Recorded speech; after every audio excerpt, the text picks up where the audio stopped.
যে রাসূল সাল্লাল্লাহু আলাইহি ওয়াসাল্লামের মৃত্যুর 100 বছরের মধ্যেই ইসলাম বিকৃত হয়ে যায়। একটা হাদিস থেকে তারা ভুল ব্যাখ্যা নিয়েছে। নবী আলাইহিস সালাম বলেছেন, আমার উম্মতি বাইনা 60 ওয়া 70, যে আমার উম্মতের গড় আয়ু হবে 60 থেকে 70 বছর। এই হাদিস আমরা শুনছি না? এটার মূল ব্যাখ্যা হলো যে যারা 100 বছরে মারা যাবে আর যারা 10 বছরে মারা যাবে, মোটামুটি সব মিলায়া দেখা যাবে যে 60 থেকে 70 বছর হলো গড় আয়ু। উম্মতের আয়ু কত? গড় আয়ু 60 থেকে 70 বছর।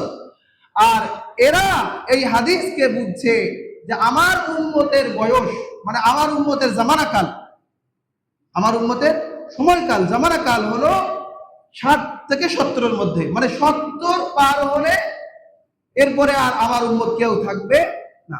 আচ্ছা, এখন এই কথা যদি মানেন, তাহলে রাসূল করিম সাল্লাল্লাহু আলাইহি ওয়াসাল্লাম ইন্তেকাল করেছেন 11 হিজরিতে, 10 হিজরির পরে।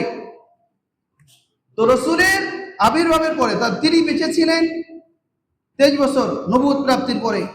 আচ্ছা, যাক গা, রাসূল ইন্তেকালের পরে যদি আরো 60-70 বছর, তখন 10 বছর ওনার জীবনে চলে গেছে, তাই না? আর বাকি থেকে কত? 60 বছর। তো 60 বছর পরে এরপরে সাহাবায়ে কেরাম বেঁচে ছিলেন না? প্রসিদ্ধতম মত অনুপাতে 110 হিজরি পর্যন্ত সাহাবায়ে কেরাম কি ছিলেন? বেঁচে ছিলেন। বড় বড় সাহাবী আব্দুল্লাহ ইবনে মাসউদ, আনাস বিন মালিক, প্রসিদ্ধতম সাহাবীরা 100 বছর পর্যন্ত কি ছিলেন? প্রায় বেঁচে ছিলেন। তাহলে এদের ফতোয়া অনুযায়ী, এদের বক্তব্য অনুযায়ী সাহাবীরাও কিনা ঈমানদার না, উম্মত থেকে বের হয়ে গেছে, ইসলাম বিকৃত হয়ে গেছে। আর যারা বিকৃত ইসলাম লালন করে তারা কি ঈমানদার থাকে? তাদের দাবি হলো এইটা যে এদের হিজবুত তাওহীদের গঠনতন্ত্র পৃষ্ঠা 69 থেকে 71 নম্বর পৃষ্ঠায় এই কথাটা আছে যে রাসূল করিম সাল্লাল্লাহু আলাইহি ওয়াসাল্লামের মৃত্যুর 100 বছরের মধ্যেই ইসলাম বিকৃত হয়ে যায়। বলুন নাউযুবিল্লাহ।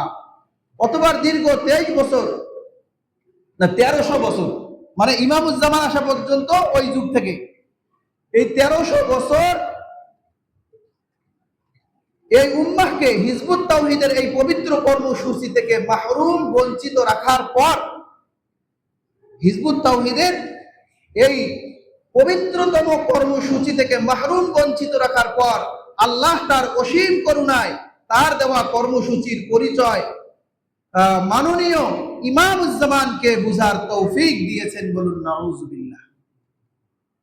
বলেন কত বড় দাবি করেছে যে 1300 বছরে মক্কা মদিনা সহ যত ইমাম, ফকিহ, মুজতাহিদিন, যত আলিম উলামা সহ যত মুসলমান ছিল, কেউ কি ছিল না? বলেন ঈমানদার ছিল না। আমি তাদের বক্তব্য কিছুক্ষণ পরে শোনাবো। এই হলো তাদের দাবি। বলেন এই দাবিটা করে সে কি ইসলামে থাকতে পারে?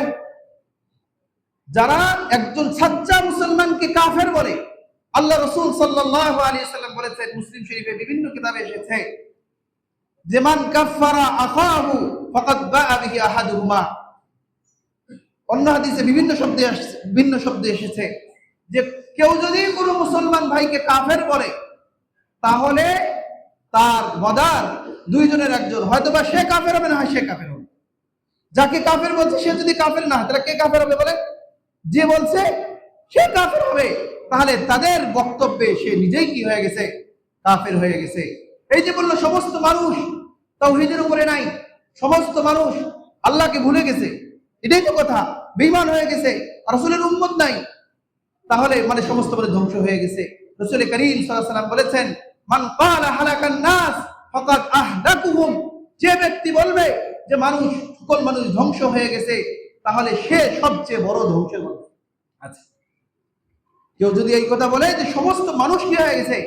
ধ্বংস হয়ে গেছে, অথচ রাসূল করিম সাল্লাল্লাহু আলাইহি ওয়াসাল্লামের বক্তব্য যে লা তাযালু তাইফাতুম মিন উম্মতি যাহিরিনা আলাল হক, যে কিয়ামত পর্যন্ত আমার উম্মতের মধ্যে একটা দল থাকবে যে তারা সব সময় সত্যের উপরে থাকবে, যে কখনো কোনো জালিম, কখনো বিভ্রান্তকারী, কোনো বেঈমান কখনো তাদেরকে পরাস্ত করতে পারবে না, কখনো তাদেরকে বেঈমান বানাবে। এইটা কার বক্তব্য? বলেন রাসূলের বক্তব্য। আর তাদের বক্তব্য হলো যে মানুষ সবাই কি হয়ে গেছে? বেঈমান হয়ে গেছে। তাহলে ইমামুজ্জামানের আগমন পর্যন্ত তাদের দল প্রতিষ্ঠা হওয়ার মাত্র 33-35 বছর হইতেছে, 1995 থেকে যদি ধরা যায়।